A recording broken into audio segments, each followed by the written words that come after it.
So last night I had one of the most incredible movie experiences of my life. It was revisiting a universe that Ridley Scott first created for us back in 1982 with the original Blade Runner. Rick Deckard is in this movie, Harrison Ford reprising his role.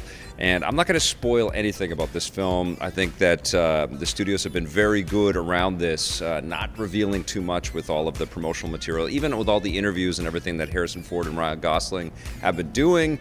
It hasn't been a big sort of reveal all, and you can kind of predict everything that's happening in this film. I think there are some things that you can probably piece together from looking at material, but I guarantee you're going to be surprised by the twists and turns. But most of all, what you're going to be surprised about with Blade Runner 2049 is just how damn good it is. It shouldn't be this good. I have to definitely applaud Harrison Ford. I think revisiting his character and giving him a lot more subtlety, a lot more nuance, a lot more humanness. I think that as memorable as Rick Deckard was in the original Blade Runner, he was kind of the same guy except for that change at the end of the film where he kind of takes that big dramatic chance. In this movie, he's lived through that chance and a whole bunch of other drama and a whole bunch of other stress, and he is just this beaten down old codger that doesn't trust anybody.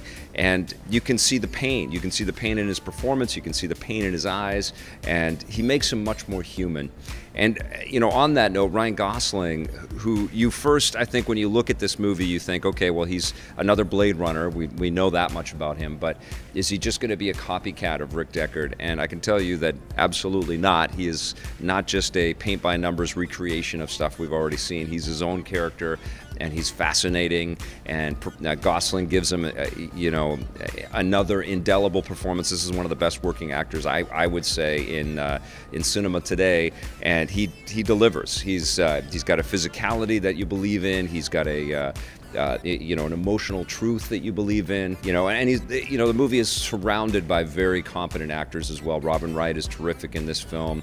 Lots of great supporting characters as well. The femme fatale replicant, which was nuts, but she kind of reminded me of Xenia Onatopp from the from the GoldenEye movie, because she's so powerful and efficient in her abilities. It was kind of crazy. You recognize the genius of the writing team, the people behind this film. Ridley Scott as a producer, Denis Villeneuve for sure as the director, who absolutely kind of carried the baton that was presented to him with the visual perfection of the original Blade Runner, and said, well, I can carry this forward. We can kind of extrapolate what the sort of fall of technology and the rise again of technology might look like, and so we've got this even more dystopian Los Angeles where the idea of a tree being alive is just this incomprehensible thing for people out there, and you get completely lost in the beauty of this movie. It is absolutely sumptuous and gorgeous, and the visual effects seamlessly interweave with the performers, and you never for once believe that these spinner cars aren't flying all over the city.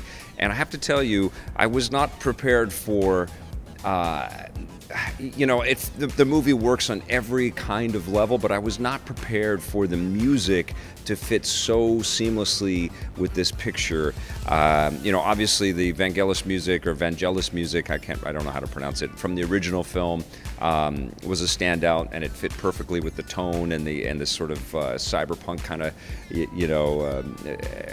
destroyed technology future that the movie kind of painted for us.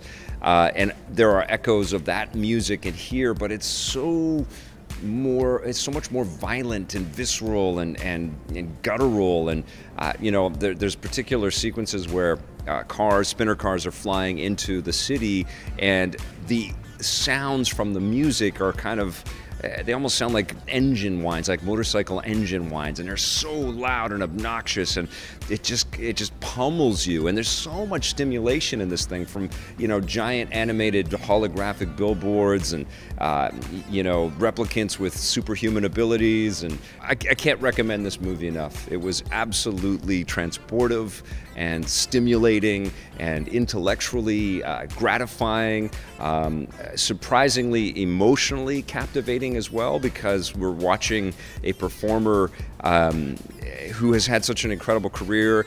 We've seen Blade Runner a million times, so there's a permanence around that piece of work. And it almost felt to me, and this is a weird kind of analogy, but the same kinds of feelings when I watched Richard Linklater's Boyhood, and I watched the actors and the characters grow and become more interesting over time because they shot that over a period of years. I had similar kinds of feelings kind of sort of well up inside of me watching Harrison Ford reprise his role as Rick Deckard, because we've seen him in that role forever, and suddenly he's got all of this amazing nuance. Not to mention the city itself, the scenery itself, the imagined world of Blade Runner as it continues to crumble and grow, and it's absolutely fascinating stuff, gutsy stuff, and again, it delivers when by all rights it shouldn't have. This should not be as phenomenal a picture as it is. Right now, it's absolutely my favorite film of the year, and I watched it with incredulity. I could not believe what I was observing. It is an absolute masterwork. It gets a 10 out of 10 from me.